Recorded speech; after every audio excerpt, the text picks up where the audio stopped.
Yeah. I think you should tell who the person is that didn't write everything down. Okay, so the whole reason for you doing this, these are going. They're over.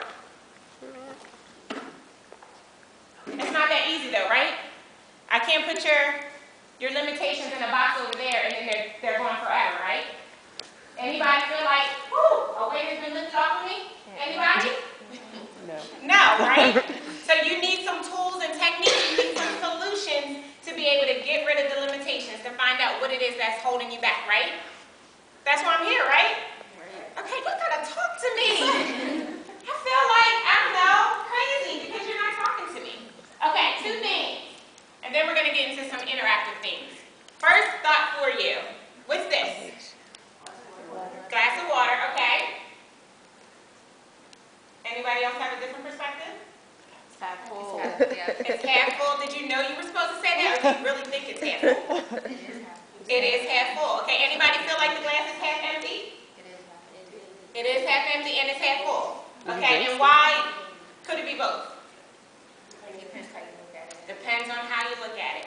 How important do you think it is how you look at this glass? Just the type of person you are, who you are. Okay. And that's just the things you've been through in your life.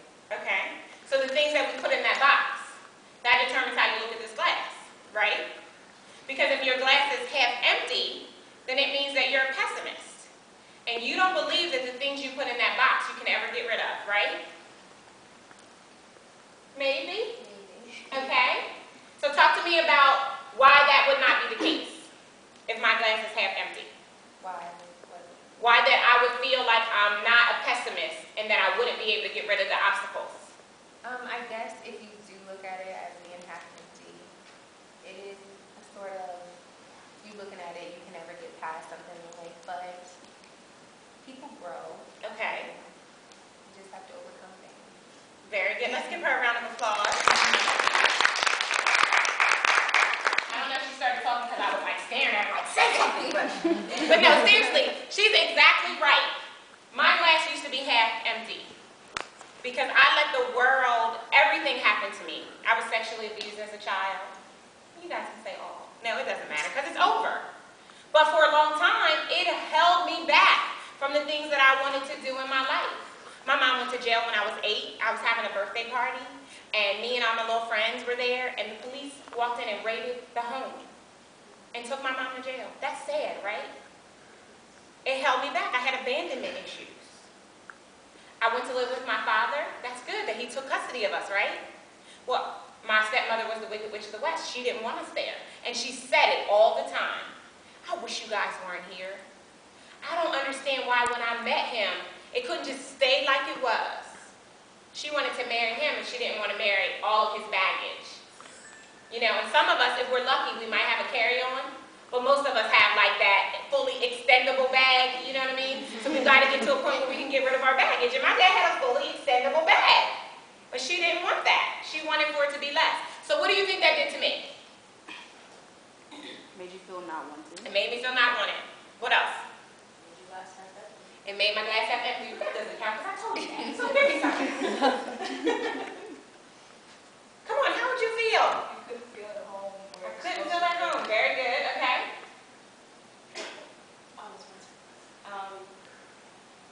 It really affects your self-worth, your self-esteem, self-image.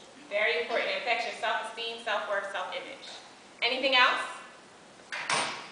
Anybody want to walk a mile in my shoes?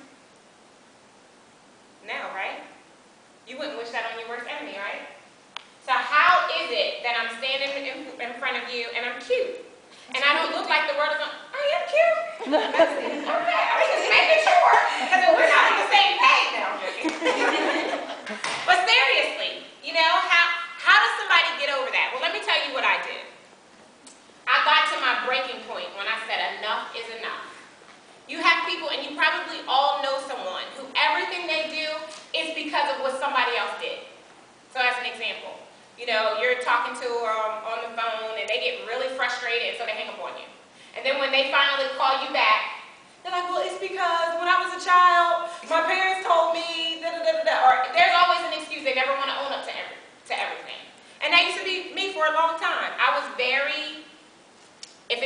it's up to me. I was very self-sufficient and independent, but not in the good way. It was arrogance, because I felt like I was the only one who could do it right. But eventually, I got sick and tired of that, because I didn't really have any friends.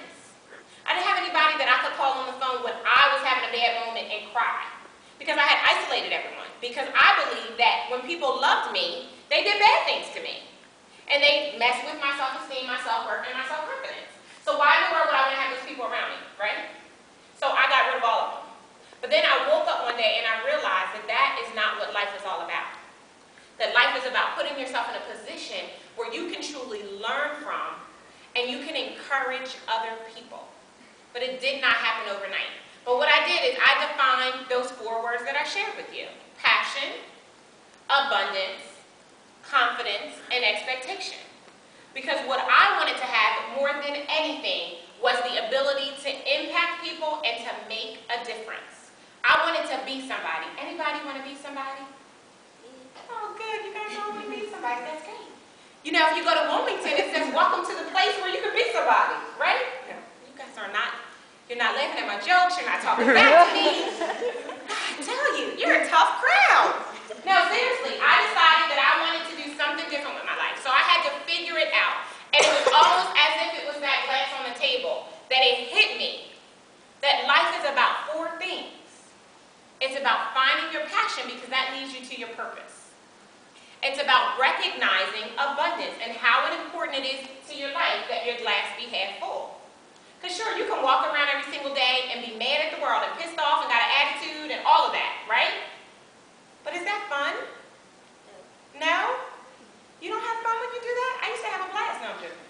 But it's not fun. And what good is being here if you're not going to be able to have fun in every single thing that you're doing, right? Okay. So let's talk about passion. Tell me what passion means to you. Well, you were just smiling at me. You're so pretty. Just like, oh. Like passion is something, I don't know, I guess to me, music, something that I really want and something that I would work hard for. Okay. Is that a pizza? That's not a pizza. It's Nelson's pizza. I'm like, it's over there. Look like a pizza. Okay, so yes, what does passion mean to you, Miss Delta? Passion means something like, well, I was saying something I really want to work hard for, and I'll do anything I have to attain it. Okay, you'll do anything you have to attain it. You behind your hat. Yes, you. I think something that you live for. Something that you live for. I like that. We're going to come back to that. Oh, and the yellow Delaware shirt, because you're looking away from me. Okay, if you did not learn anything in college, didn't you learn to look at the professor when he asked you a question? So come on, Delaware, what you got?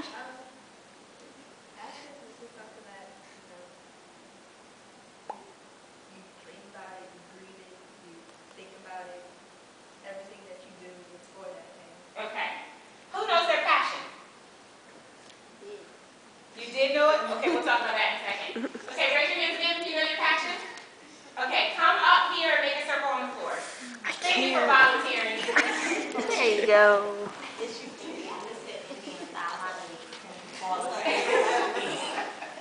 Say however you, if you want to sit down, you want to stand up, whichever. We're not going to play duck, duck, goose.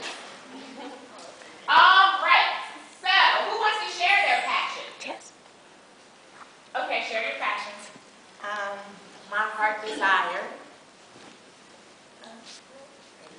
and yes, my heart desire is to travel the world, and relate healthcare and just I guess God, because I'm very spiritual. Okay. And just bring it all together. Okay, healthcare and God. Awesome.